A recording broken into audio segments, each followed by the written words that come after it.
Bonjour, nous allons voir ensemble comment on détermine une image et un antécédent graphiquement. Vous avez votre fonction qu'elle est là, elle est avec la couleur bleue, croissante, décroissante, croissante. Cette fonction, elle est nommée la fonction h.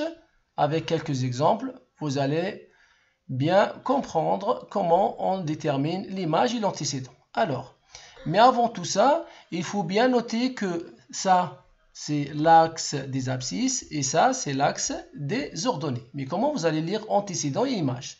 Donc ici, on va noter ici antécédent, donc c'est l'axe des antécédents.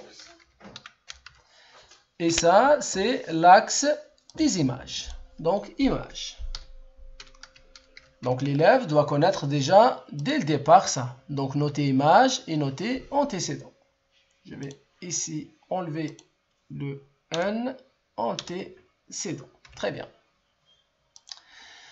Allez, on commence avec le premier exemple. L'image de 5 par la fonction h. Donc, si vous cherchez l'image, vous commencez par ici l'axe des antécédents et vous cherchez l'image. Alors, comment je vais faire? Je prends une couleur différente, je prends mon stylo et je commence l'image de 5. Donc je cherche 1, 2, 3, 4, je suis à 5 ici. Vous allez chercher votre courbe, très bien, là je m'arrête là. Et je vais lire par la suite l'image de 5. Donc l'image de 5 c'est combien? C'est l'image de 5 c'est moins 3. Voilà, très bien. Pareil, l'image de 0. La même chose, vous prenez votre stylo, laissez quand même une trace pour le correcteur. L'image de 0, je démarre, je cherche, voilà, et je trouve que l'image de 0, c'est combien? C'est 2. Voilà, c'est parfait.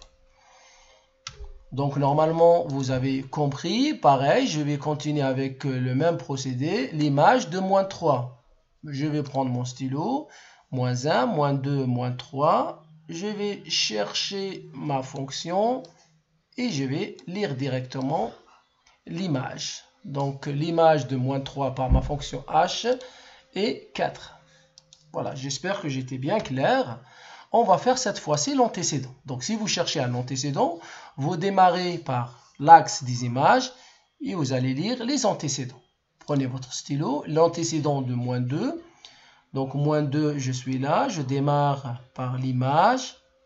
Je regarde le premier antécédent qu'il est là. Par contre, il y a un autre antécédent aussi qu'il est ici. Donc, le 6 et le 4. Donc, le moins 3, il a deux antécédents. Voilà, je vais noter 4 et 6. Donc, si vous avez bien suivi la vidéo et vous avez bien compris, je vous laisse la dernière question pour vous. Si vous avez aimé la vidéo, abonnez-vous à la chaîne et à très bientôt.